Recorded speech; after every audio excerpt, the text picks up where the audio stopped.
عليكم ورحمة الله تعالى وبركاته. نتمنى تكونوا بخير وعلى خير. اليوم فيديو جديد تتمة القصة ديالنا ديال غلالة والغول الجزء الثاني.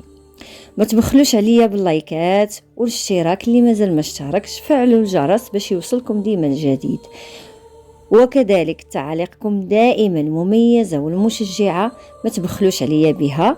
خليكم لآخر الفيديو باش تعرفوا نهاية القصة. نبداو على بركة الله. كان يا مكان في قديم الزمان، كان الخير في كل مكان، كانت الريشة تقهر الميزان، وكان الأعمى يتخطى الأسوار والحيطان، وكان الشيخ يقطع الوديان، والعرسة كانت تغدي القبيلة وتزيد الجيران. كان وكان حتى كان. في اليوم التالي قررت غلالة تحل الباب مرة أخرى وتعرف السر ردو في آخر الطريق. خرج الغول كالعادة وغلالة تبعته للباب. شقات طريقها مرة أخرى وزربات في المشية حتى وصلت للنور. قربات وقربات، اش لقاتو مخرج سري للبير، مخرج البستان جميل. غلالة ما صدقاش اش شافت، الورد والطيور والفراشات جنة فوق الأرض. الفراخ تغني والواد كيجري، وغلالة تجري تبعاه وترش عليها من ماه. حلت ضفايرها يتنفسوا بعد ما هلكها ظلام البير. وفي البعيد شافت غلالة قصر كبير وبعض النساء جايين قاصدين المكان يغنيو ويشطحوا. خافت غلالة وتخبت بين الأعشاب. بدات الشمس تغيب وحسات غلالة باللي الغول قرب يرجع، ورجعت لبيرها قبل ما يتفضح سرها. ومن هذاك اليوم وقت ما خرج الغول كتبعو غلالة للبستان وتلعب حتى العشية وترجع للبير قبل منه. واحد النهار خرج أمير البلاد يتنزه وحس بالعطش وقصد الواد، مد يديه الماء. اش لقى تما؟ شعرة من الضفيرة ديال غلالة كيلعب بها الماء. خداها بين يديه وتساءل، واش كاينه في البلاد اللي عندها هاد الشعرة؟ ما كاين نعاس اليوم ندق باب الديور باب حتى نلقى. الكلامي جواب. في الحين رجع الامير للقصر وامر خادم والحشم يقلبوا على مولات الشعرة، حتى حد ما كان عارف غلالة اللي كتجي الجردة كل يوم. وغلالة ما كانتش عارفة باللي امير البلاد عليها كيقلب ويدق البيبان. تل الخبر للامير ان بنت غريبة على البلاد كتجي كل يوم الجردة، كتلعب وكتشرب، وقبل ما الشمس تغرب كتخوي الجردة ما معروفة انس ولا جان. قرر امير البلاد يمشي للبستان انها بنفسه. في الصباح التالي حس الغول بالمرض وما خرج من البير. هنا غلالة ما كانتش جاحدة، قررت تقابلو وتداويه. بقى الوحش في البير يومين باتها الامير في الجردة يتسنى غلالة تظهر. وفي اليوم التالي رجع للقصر. في البير زاد الحال على الغول وما عرفت غلالة المرضو دواء غير الدعاء.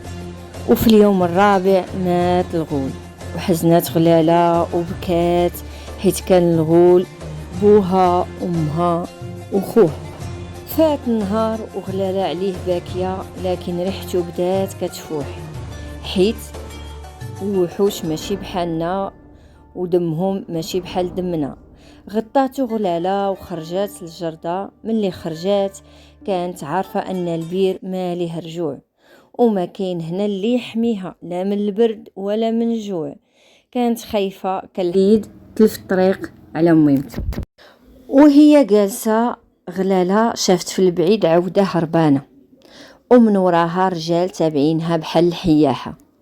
خافت غلالة والعودة جاية قصداها، وجدت خطاويها للهروب، لكن العودة خفات جريتها حتى وقفات قدامها وقربات. مسحات غلالة على وجهها حتى هدأت.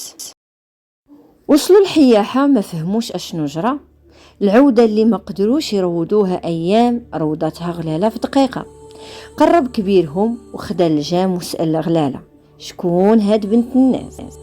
غلالة خافت من الجواب وخافت لا يكونوا هاد الرجال أقصى من مرات باها، وقررت بالفطنة ديالها تعطيهم جواب يمنعهم منها.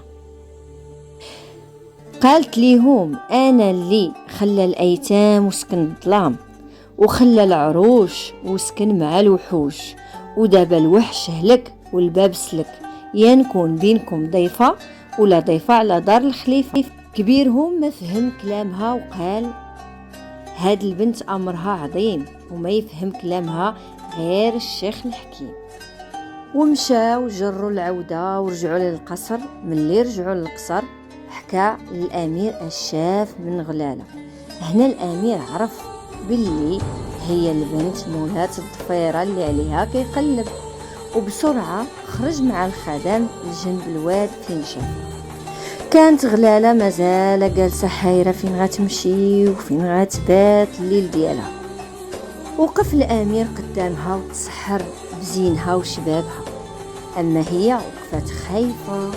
أمير باين أمير من الباسم، وقالت ماشي أنا اللي هربت العودة، راه هاد السيد اللي معاك. ضحك الأمير وقال ماشي للعودة جيت، ولكني جيت نشوفك. شاف الأمير ضفايرها وعرفها مولات الشعرة الطويلة. إيوا قص الأمير قصو الغلالة وقصات عليه قصتها، وندهش ملي سمع منها مجرى، وتفتن بالفطنة ديالها وذكائها، وعرض عليها الزواج والعيش في القصر. فرحات غلالة بالعرض وقبلات، وعرفت أن الصبر آخر نيل المراد. في القصر كانت 3 جاريات حاقدات بغاو يفوزوا بقلب الأمير بأي طريقة، بالسحر بالشعوذة، حيث إلا فازوا ولاو أميرات وملكات من بعد. ملي دخلت غلالة للقصر كانت كي البدر والنجوم دايرة بيه. خدم والحشم أسيدي يتناوبوا على خدمتها، الحرير هي تلبسه والجوهر تزين بيه، وهذا الشيء شعل نار الحسد والغيرة في قلب الجاريات. وبقات 3 أيام على العرس. في الليلة الأولى تسللات وحدة منهم لبيت غلالة باش تشوف اش كدير باش تكون في هذه الجمال. إيوا شافتها كتغلي الزيت وكتغمس فيها رجليها وتخرجهم كيلمعوا بحال الذهب.